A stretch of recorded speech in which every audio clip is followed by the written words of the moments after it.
Hello, I'm Laurel House. I'm a dating and empowerment coach and a relationship expert on Ease Famously Single.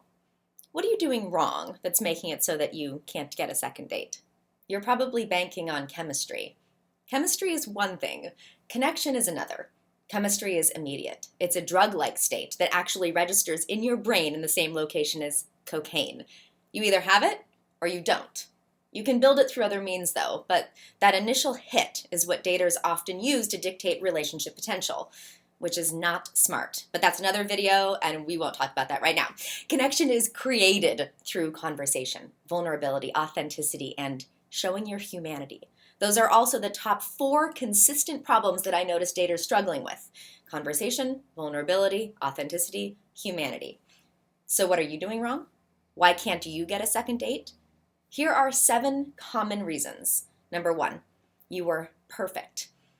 It's been ingrained in your mind, attitude, and therefore conversations and actions that you must publicly embody perfection at all times. You're interesting, dynamic, successful, sexy, strong, and easygoing. You don't have a very strong opinion when it comes to where to go on your date or even what to order. You're easy to be with. You are fun. You're the type of woman who a man would love to bring home to his mother and show off to his boss. You're constantly being asked, "Why are you still single?" And just as often receiving offers to be set up with your friend's brother, nephew, or colleague. And despite how perfect you are on a date, you can't get a second date. Why? Because perfect is forgettable, perfect is perfectionist, perfect is boring, perfect is not relatable, perfect makes others feel like they have nothing to add and that they're therefore not needed. Perfect lacks humanity.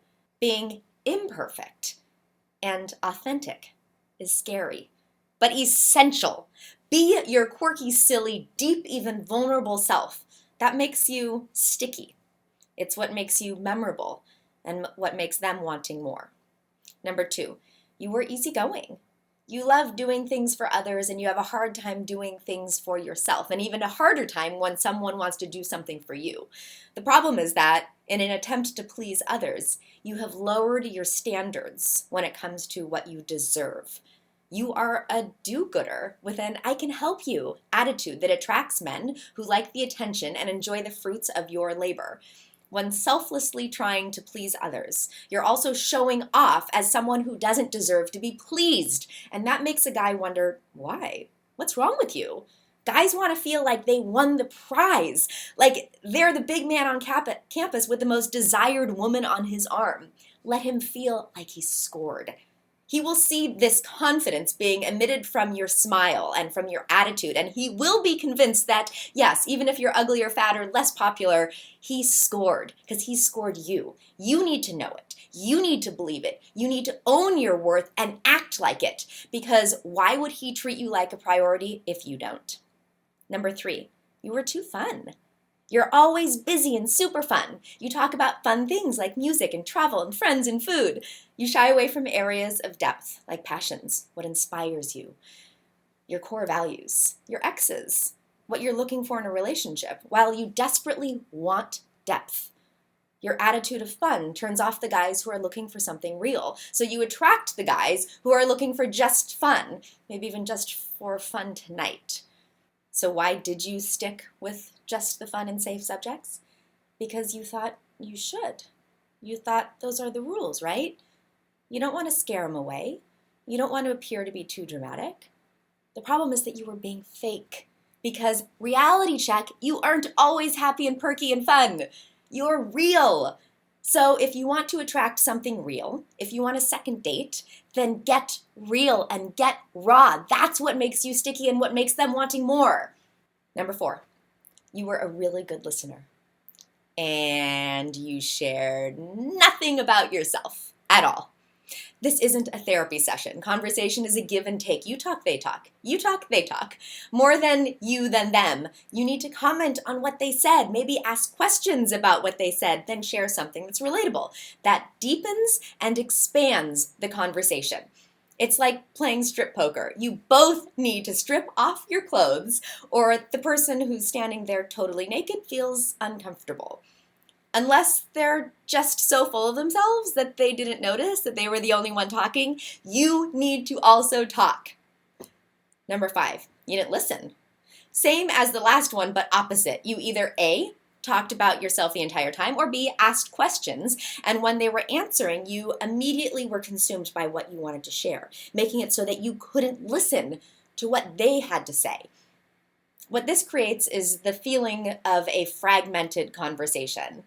You're communicating to them that you don't know how to be a partner, that you might act interested and ask questions because that's what you should do, but really, you don't give a shit about what they have to say. So what you're doing is making your date feel not heard and also not important. It makes them feel unsafe to share their feelings, their personal information, or anything really of substance. It can make your date feel stupid, insignificant, not important, and very much alone on this date. And that's not the point, right?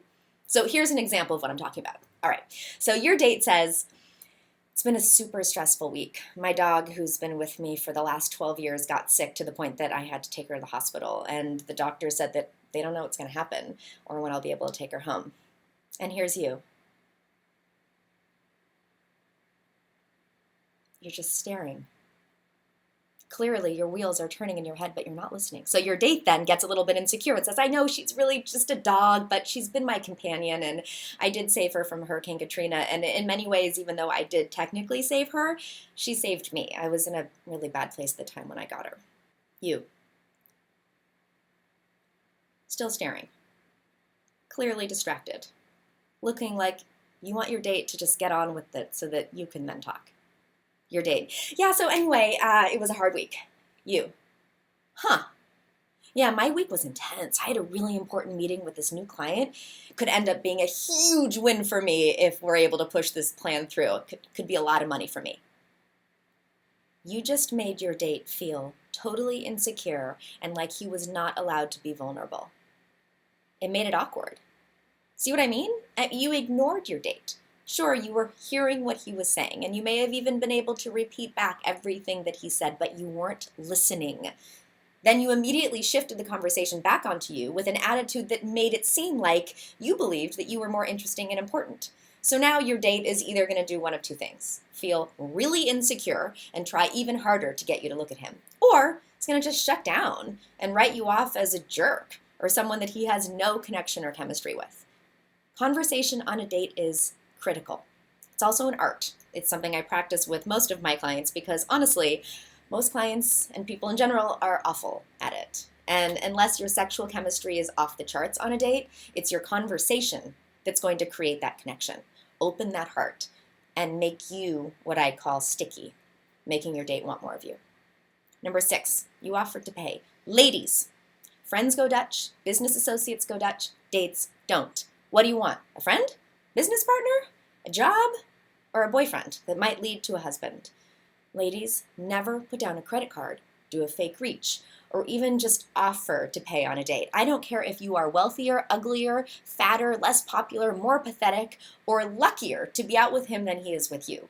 You are the woman. Your presence and radiance is payment enough on a first date.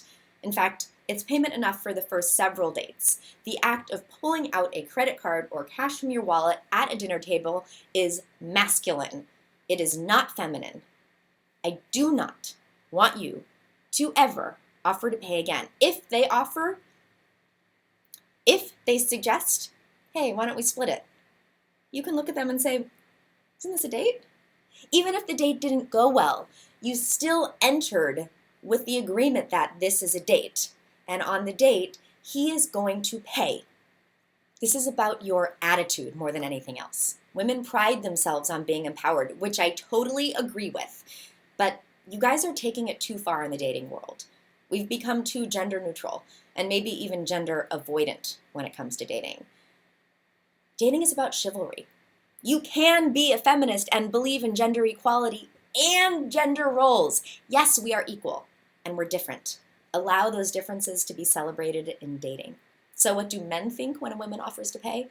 They feel like it's awkward, feels like a test, feels manipulative. It makes them wonder if you're actually interested in them. It makes them wonder if you realized that this was a date, or maybe you thought it was just friends. It just feels wrong. Of course, a guy wants to pay the check. It's a date. Number 7, You didn't text after the date to say thank you. A guy needs to know that he did a good job and that you're interested in seeing him again. If you don't text the next day to say thank you, first of all, it's rude, and he also doesn't know that you're interested. And because the rules have us so screwed up when it comes to dating, you're both sitting there wondering who's going to reach out first. Then neither of you do because you're both waiting for the other to do it first. And so neither of you reach out and you just fade away and you assume that the other one wasn't interested. Instead, if you're interested, if you had a good time, send a text that says, "Thank you so much. I really enjoyed dinner with you. It's very interesting, your story about Peru, and you're right. Absolute best Negroni in town. I look forward to seeing you again soon." In the "I look forward to seeing you again soon," what you're saying is, if you ask me out, I'm going to say yes.